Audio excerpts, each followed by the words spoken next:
Rp6 juta. Ya, Oke. jadi sekitar 1.600. Per bulan dikirim pemerintah. Itu mulainya April. Oh. Ke semua rakyatnya itu, Prof. Ke semua rakyat Malaysia.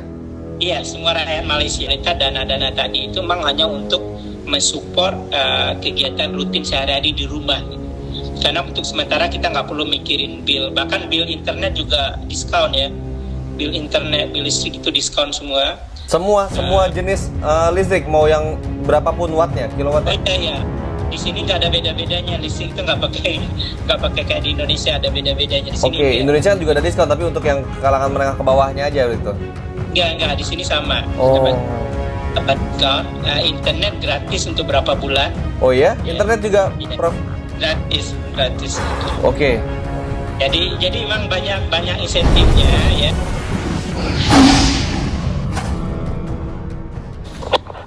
Assalamualaikum, Om. Salam. Prof Irwandi. Apa kabar? Sehat, alhamdulillah. Gimana di Jakarta? Di Jakarta, Prof. Jadi sekarang masih di Malaysia, Prof? Masih. Di Malaysia apa kabar, Prof? Alhamdulillah. Ya kita masih dalam mereka menyebutnya PKP. Itu perintah kawalan pergerakan ya, jadi restricted movement order ya, RMO. Itu ya semacam lockdown lah kita di rumah. Semacam lockdown ya, Prof ya? Iya. Dari tanggal 18 Maret kemarin, yang fase pertamanya sampai akhir Maret, tapi diperpanjang lagi 2 minggu, insya Allah sampai 4 April. Cuman nanti pada tanggal 10 akan ada pengumuman lagi apa masih diperpanjang atau udah cukup. Oh, kalau kondisi di Malaysia sendiri, kebijakan pemerintahnya selain itu apa, Prof? Malaysia termasuk yang kalau saya rasakan itu Malaysia itu cukup siap ya, artinya kebijakan yang diambil itu memang sudah dipikirkan secara matang. Walaupun kebijakan itu kan dibuat harus cepat ya waktu itu. Ketika angka-angka mereka yang terinfeksi itu meningkat. Ya. Apa yang saya perhatikan di Malaysia paling tidak ada 4 poin. Ciri-ciri lah, 4 poin kebijakan lockdown yang dilakukan oleh pemerintah. Yang pertama di Malaysia itu satu komando. Satu komando dalam arti ya kita hanya mendengar dari satu sumber ya. Yeah. Sehingga tidak ada pemerintah pusat, tidak ada daerah, nggak ada di Malaysia, cuma satu pusat. Dan itu membuat kebijakan itu bisa jalan ya karena efektif dari satu. Yang kedua, masyarakat juga tidak bingung. Jadi kita hanya mendengar dari satu corong pemerintah. Yang kedua, mereka jujur dan transparan ya. Jadi karena kita melihat dari satu sumber pemerintah, jadi misalnya angka-angka statistik yang dipaparkan setiap hari kita itu bisa ngikutin secara real time lah. Transparan. Dari time angkanya meningkatnya berapa. Dan setiap di akhir biasanya setiap malam ya, itu kepala Dirjen Kesehatannya Kementerian Kesehatan Malaysia itu akan membuat laporan. Dan itu disiarkan ya secara langsung, atau kita juga bisa mengakses dari portal-portal yang lain. Jadi satu hari itu berapa kasus baru, berapa yang udah sembuh, berapa kematian baru, dan angka-angka itu betul transparan dan itu bisa dilacak. Dalam arti misalnya, oh ini kasus ke 1021 meninggal, ini ada kaitannya dengan kasus 713. Mereka jalannya ke sini tanggal sekian. Jadi lengkap itu data. Trackingnya ya, Prof ya? Tracing lengkap. Jadi kita bisa trace lagi, dan itu membuat kebijakannya itu menjadi lebih mudah, ya mempermudah mereka juga sih mengambil kebijakan, karena kan saling terkait, kan ada klasternya. Misalnya ya ini bukan menyudutkan pihak-pihak tertentu ya, tapi kemarin itu kan ada sempat ada perkumpulan ya tablik misalnya ya. Ternyata dari kasus tablik itu ada sekian puluh atau sekian ratus misalnya yang terinfeksi misalnya ya, atau mungkin lebih ya. Dan itu setiap kasus-kasus itu juga dituliskan itu. Ini dari klasternya tablik. Oh, oke. Kemudian sekarang misalnya ada yang baru pulang jalan-jalan dari Italia, dan itu udah ada 5 kasusnya gitu, itu menjadi klaster baru lagi gitu. Oke. Jadi betul identifikasi, di trace gitu ya. Ini dari mana dan siapa yang bertemu sama dia dan pergerakannya kemana. Ini yang saya sebutkan dengan jujur dan transparan tadi, angka-angkanya jelas. Dan berdasarkan angka-angka inilah kebijakan lockdown berikutnya itu akan diperpanjang atau tidak. Oke. Jadi sekarang kita nggak tahu nih, apa masih tanggal 14 itu udah bisa kerja lagi atau ditambah lagi 14 hari. Lockdownnya Malaysia itu, Prof, seperti apa, Prof? Apa betul-betul nggak bisa keluar semua orang? Lockdown di Malaysia, mereka nggak nyebut lockdown ya, mereka menyebutnya restricted movement. Oke. Jadi pergerakan kita yang dibatasi. Yang pasti ya, untuk tempat umum itu nggak boleh, perkumpulan, mereka nyebut ngumpul-ngumpul rame-rame, bahkan masjid pun harus ditutup segala macam. Yang kedua, hanya keperluan-keperluan mendesak ya, kebutuhan utama yang dibolehkan, dan itu hanya 1 orang kepala keluarga ya, per keluarga itu hanya 1 orang yang boleh keluar dalam radius 10 km dari rumah. Oh, oke. Dan itu hanya untuk misalnya beli grocery ya, kita keperluan sehari-hari, keperluan dapur, itu tuh yang boleh. Tapi restoran-restoran itu hanya tidak tutup, mereka buka tapi tidak boleh makan di situ, hanya untuk yang take away atau yang order online. Di banyak di situ food Grab, food Panda, ada segala macam ya, yang jadi, dan masuk ke tempat-tempat beli bahan-bahan makanan tadi, supermarket, itu kan juga jelas diatur ya, per berapa ya, 2 meter jaraknya gitu, dan cek dulu segala macam. Itu hal-hal semikian yang dilakukan ya, hanya 1 orang per kepala keluarga yang tadi sungguh pun ada lockdown dan segala macam ya. Ciri ketiga yang saya bisa lihat di sini adalah adanya jaminan kecukupan makanan dan kebutuhan dasar ya.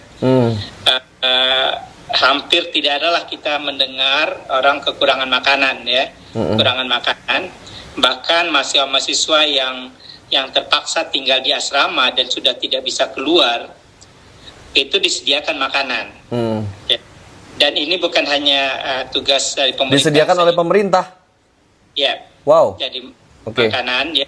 Dan ada juga sekarang NGO juga banyak bekerja sama ya. Untuk memberi bantuan makanan dan lain sebagainya.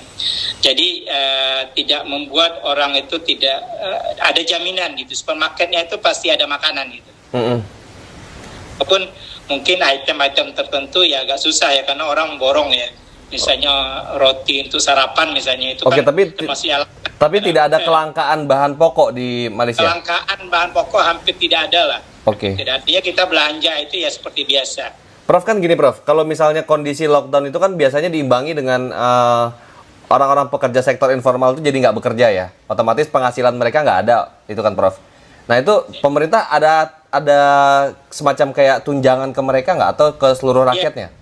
Iya, betul. Jadi kebijakan PKP tadi, Perintah Kawalan Pergerakan di Malaysia ini, dia berbarengan dengan kebijakan, mereka menyebutnya kebijakan Prihatin Malaysia 2020, atau sebenarnya ini lebih kurang paket insentif ekonomi di waktu COVID-19. Ya. Mereka itu mengalokasikan sekitar 250 miliar ringgit ya. Oke. Itu sekitar kalau dikalkulasi tadi 3.300, kurs Malaysia sekarang itu lebih kurang 825 triliun. 825 triliun? 5 triliun ya. Masya Allah. Sekitar 500 juta ringgit, ya 500 juta ringgit itu sekitar 16,5 triliun itu untuk kesehatannya, Kemenkesnya. Oke. Pembelian APD, pembelian ventilator baru dan segala macam. Perdana Menteri waktu itu menyebutkan. Jadi tenaga medis nggak ada kekurangan APD di sana? Tetap ada. Kalau teman saya wartawan, ada wartawan Indonesia di sini menyebutnya fasilitas kesehatan di Malaysia ini cukup. Jadi artinya pusat-pusat isolasi itu menyediakan kelengkapan yang cukup. Artinya kalau kita tiba-tiba harus masuk ruang ward isolasi itu nggak pernah kekurangan gitu. Oke. Artinya nggak perlu antri, Iya. Ya, sungguh kemudian tetap ada ya kelangkaan item-item tertentu APD itu ada, sehingga ini peluang untuk NGO juga berkontribusi ya. Kayak kemarin kampus kita juga menyerahkan buat sendiri baju proteksi ya, dan kita menyerahkan ke rumah-rumah sakit misalnya. Tetap ada, tapi secara umum mereka memperuntukkan alokasi yang cukup besar. Jadi alokasi yang 825 triliun tadi itu bukan hanya untuk sektor kesehatan, tapi itu sektor real, langsung ke masyarakat juga ya. Misalnya, ini saya sebutkan di sini, ada insentif untuk rumah tangga. Oke. Insentif untuk rumah tangga yang pendapatannya di bawah 4.000 sebulan. 4.000 itu kan sekitar 12 juta lebih ya. Iya. Sekitar 12. Kalau mereka pendapatan per rumah tangganya di bawah itu, sekarang sudah 14 juta lah mungkin, karena 3,3. Iya. Kalau pendapatan per keluarganya sebulan di bawah itu, mereka akan dapat insentif sekitar 6 juta ringgit. 6 juta ringgit? 6 juta rupiah. 6 juta rupiah? Ya. Oke. Jadi sekitar 1.600. Per bulan dikirim pemerintah? Itu mulainya April. Oh. Ke semua rakyatnya itu, Prof? Ke semua rakyat Malaysia? Iya, semua rakyat Malaysia. Bagaimana kalau ada warga Indonesia juga di sana juga dikirim? Warga Indonesia saya tidak melihat, kalau saya baca aturannya itu nggak melihat itu menyangkut orang asing gitu ya. Oke, intinya rakyatnya dulu ya. Tapi, ya, ini yang saya lihat yang aturan yang di Malaysia tadi itu untuk warga negara Malaysia, karena waktu kita online mengklaim duit tadi, dia minta nomor KTP. Oh. Dia minta KTP dan lengkap di situ kan, dia ambil data dari data pajak kita ya. Yeah. Data pajak. Jadi itu pendapatannya berapa, jadi nggak bisa bohong-bohong ya orang. Karena beda, yang pendapatannya 4.000 sampai 8.000. Nah, itu cuma separohnya dapat. 800 ringgit. Yeah. Sekitar jutaan ya. Oke. Nah, ini nih yang pertama. Yang kedua, ada allowance atau tunjangan untuk pekerja tentara, custom, dan segala macam yang terpaksa harus kerja ekstra ya. Kita coba lagi nih, baca lagi nih. Ada lagi allowance khas sebulan 600 ringgit, sekitar 2 juta untuk dokter dan para medis. Oh, tambahan ini selama masa lockdown ini. Tentara, polisi, tenaga medis gitu ya? Iya. Oh, ada tambahan juga? Sukarelawan juga ada, kan ada yang termasuk sukarelawan juga? Iya, karena di sini disebut kalau sukarelawan, polis, rela, ini sukarelawan ya, yang kayak di kita satpam dan segala macam, dapat 200 ringgit ya, 600. Oh, termasuk security itu, Prof? Iya ini. Oh. Kalau ya. Kemudian ada lagi misalnya ada moratorium ya, apa yang pembayaran ke bank itu ditangguhkan 6 bulan. Oh ya? Kreditnya? Iya, kredit. Semua kredit? Otomatis, dan itu dijamin oleh pemerintah. Oke. Jadi kita otomatis selama 6 bulan ini nggak ada tagihan bill. dari misalnya kredit rumah, kredit kendaraan ya. Itu otomatis itu mendapat semua orang, karena bank mungkin nggak bisa bedakan lokal apa internasional ya, orang asing. Jadi mungkin semua nasabahnya langsung mereka 6 bulan kita bahannya bayar nanti. Artinya kalau kita nggak bayar dan 6 bulan ini nggak masalah. Biasa kalau nggak bayar 1 bulan udah ditagih ya. Jadi nggak masalah. Artinya kita dilewatkan 6 bulan pembayarannya. Ditangguhkan ya, Bu? Ditangguhkan 6 bulan. Kemudian juga asuransi, terutama asuransi kesehatan. Itu nggak bayar 3 bulan. Oh ya? Iya. Oh. Itu dijamin oleh pemerintah. Ini ada di asuransi kesehatan walaupun yang swasta juga. Iya, swasta. Jadi swasta akan menghubungi kita. Ini kita nggak bayar premium 3 bulan tetap dapat jaminan. Oke. Ya, jadi ini banyak ya ini paketnya itu saya banyak banget ya, sehingga memang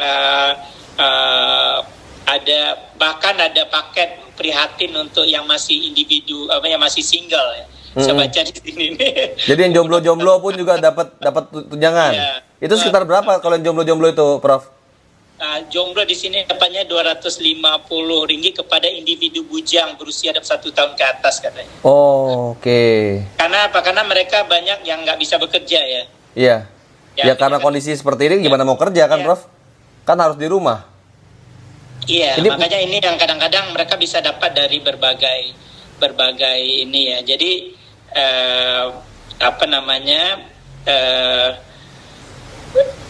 macam-macam nih saya lihat. Ada orang yang punya penyakit khusus tapi ini dapat allowance. Oke, menarik banget ya, Prof. Iya, ada lagi nih bantuan kepada seorang mahasiswa.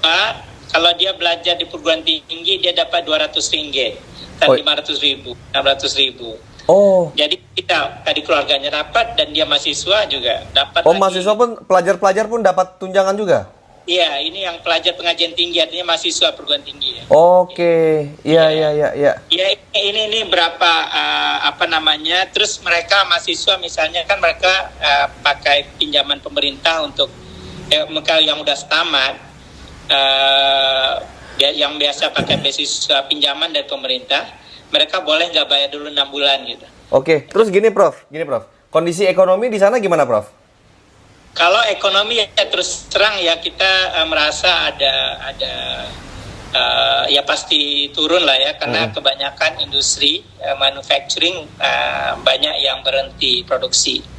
Ya, banyak yang berhenti produksi. Secara efek ekonomi pasti akan terasa. Tapi real di masyarakat sekarang kita belum melihat perbedaan yang signifikan ya, terutama mereka yang mempunyai gaji tetap ya, mereka yang punya gaji tetap.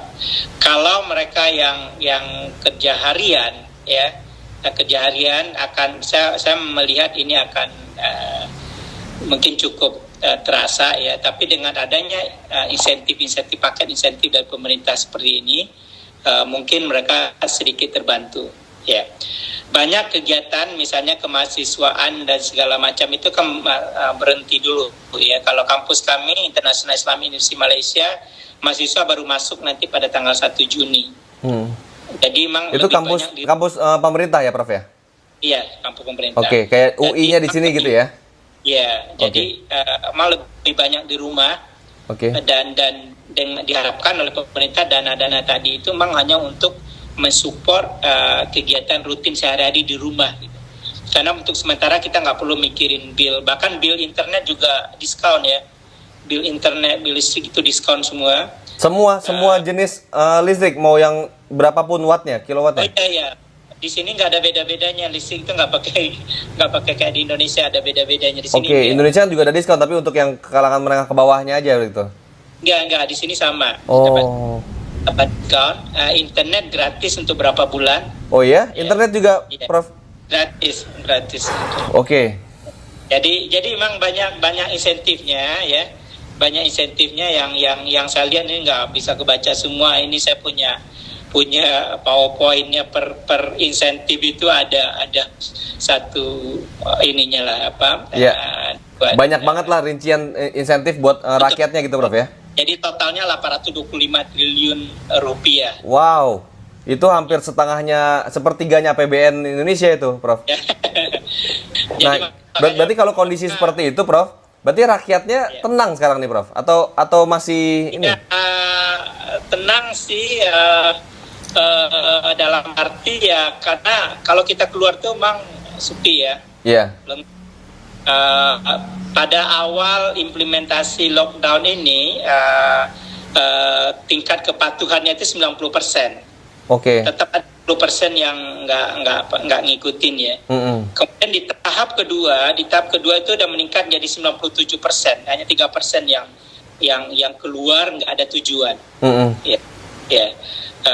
Sehingga waktu itu ada yang bilang, oh mungkin mereka nggak punya rumah dan segala macam. Tapi dengan adanya paket insentif ini, bahkan juga untuk gelandangan itu ada dananya. Ada dana gelandangan dan segala macam, saya baca tadi ya. Jadi sekarang tingkat kepatuhannya terhadap peraturan itu udah jauh lebih tertib ya, Prof ya. Tertib dan kita memang nggak ada niat mau keluar itu, mengapa itu nggak ada, karena di luar juga nggak ada. Mau kok di luar juga. Berarti Prof, di situ pemerintah ada terlihat ketegasan nih kepada rakyat itu, Prof. Iya, pasti. Semacam ada panis, pasti rewardnya tadi tunjangan tadi berarti kan? Tadi betul. Panisnya ada kalau orang yang keluar ini ada hukumannya, tapi kalau misalnya tetap mengikuti aturan pemerintah, maka tunjangan itu akan berhak rakyat dapatkan. Betul. Nah, berarti kalau kondisi politiknya gimana, Prof, di sana, Prof? Sekarang relatif aman ya, karena memang baru pergantian pemerintah ya. Jadi Perdana Menteri sekarang masuk ketika sedang ada wabah COVID-19. Tapi dengan adanya paket ini, saya melihat paket ini suatu yang cukup memberi keuntungan politis ya bagi pemerintah sekarang. Sehingga hampir semua masyarakat itu responnya positif. Jadi oposisi pun tidak ada serang menyerang antara oposisi dan koalisi pemerintah? Sekarang ya, karena mereka sekarang kita orang prihatin semua ya. Kalaupun mereka menyerang sekarang, menurut saya agak bisa menjadi malah jadi bumerang buat mereka. Jadi blunder ya, Prof ya. Mereka nggak prihatin. Berarti tandanya pemerintah itu di Malaysia, walaupun antara oposisi ataupun di koalisi pemerintah, itu rakyat semua dukung pemerintah. Patuh dengan pemerintah. Pilihan dalam program ya. Tapi mereka patuh, artinya mereka kalau mereka haknya klaim insentif tadi ya mereka klaim. Enggak, gini Prof, wajar aja kalau rakyatnya patuh, Prof. Kalau pemerintahnya sayang sama rakyatnya, wajar kalau rakyatnya patuh. Kalau di negara lain kan belum tentu, Prof. Kemarin saya tuh sempat saya keluar ya, harus ke ATM ya, pas pulangnya ada roadblock di jalan. Jadi pas polisi ditanya kita dilihatnya alamatnya di mana, benar nggak 10 km dari rumah, itu dicek itu. Lebih dari 10 km kan berarti keluyuran itu ya. Ditangkap kalau gitu. Jadi tetap dicek sama mereka apa tujuannya, diperhatikan. Dan hanya boleh satu orang, karena yang diizinkan cuma satu kepala keluarga. Kalau ada dua itu lebih ribet lagi pertanyaannya. Prof, kalau sekarang Prof lagi ngeriset apa, Prof? Gimana? Kalau sekarang Prof lagi sibuk apa sekarang, Prof? Di rumah ini atau lagi ada riset apa, Prof? Perkuliahan diliburkan ya. Work from home katanya, cuman di kampus kami nggak ada perkuliahan sama sekali karena sebagian mahasiswa udah pulang balik kampung. Jadi takut akses internetnya nggak sama ya, jadi kita nggak ada perkuliahannya. Tapi kegiatan administrasi ada, artinya kita masih meeting online, bimbingan masih, walaupun mereka nggak boleh ke lab, mahasiswa nggak boleh ke lab ya, kampus betul-betul ditutup. Prof kan profesor bioteknologi ya, Prof ya? Iya, bioteknologi ya. Sekarang apa yang lagi digarap, Prof?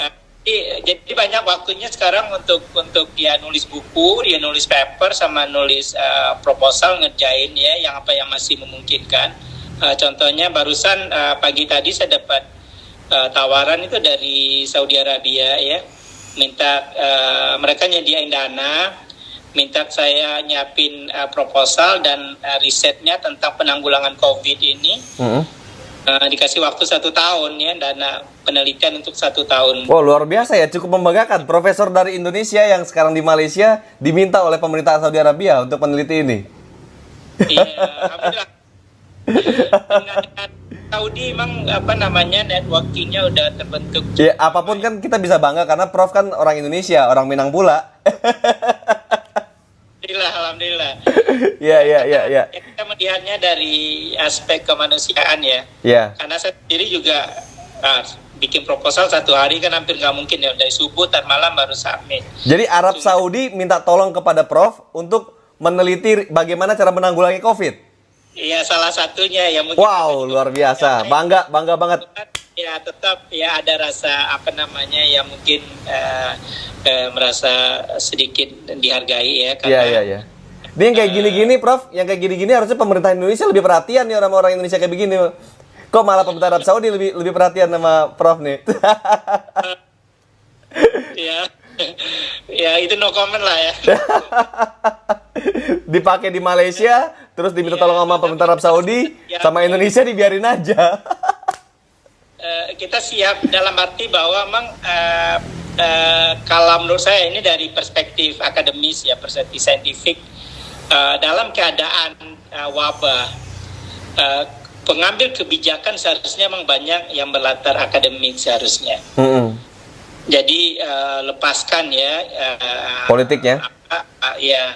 Lepaskan semua masalah politik, semua kita harus kerjasama semua, dan menurut saya itu yang paling harus banyak didengar itu adalah saran-saran daripada saintis. Ya, misalnya kebijakannya berapa hari yang harusnya di restricted dan segala macam, itu kan hanya orang-orang betul-betul memahami apa itu virus, apa itu wabah, gimana penanggulangannya, itu kan nggak bisa dibuat secara kebijakan politis semata. Ini Prof, ini menarik banget diskusi tentang Malaysia ini, Prof. Tapi saya lebih tertarik nanti nyambung lagi mungkin pembicaraan selanjutnya di komunikasi kita selanjutnya mengenai menurut Prof tadi yang ditugaskan oleh pemerintah Arab Saudi untuk bagaimana cara mengatasi COVID ini. Mungkin Prof bisa kasih bocoran dikit-dikit ntar, Prof ya.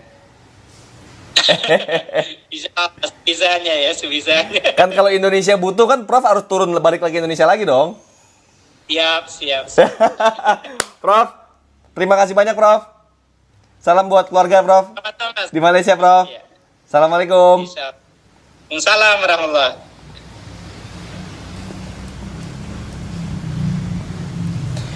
Ya, teman-teman semua, kira-kira seperti itu wawancara gue dengan Prof. Irwandi yang memang luar biasa keilmuannya, sampai dipercaya oleh pemerintah Arab Saudi untuk meneliti bagaimana cara penanggulangan COVID-19 ini. Dan sekarang beliau masih tinggal di Malaysia, makanya gue coba diskusi sama beliau. Teman-teman coba tuliskan komentar kalian di bawah. Bagaimana pendapat kalian mengenai diskusi gue kali ini dengan beliau? Tulis komentar di bawah. Jangan lupa like dan share video ini. Semoga ini bermanfaat buat kalian semua. Itu informasi tentang Malaysia, tentang COVID-19.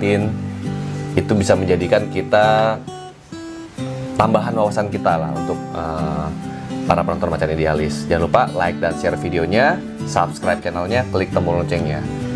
Assalamualaikum warahmatullahi wabarakatuh.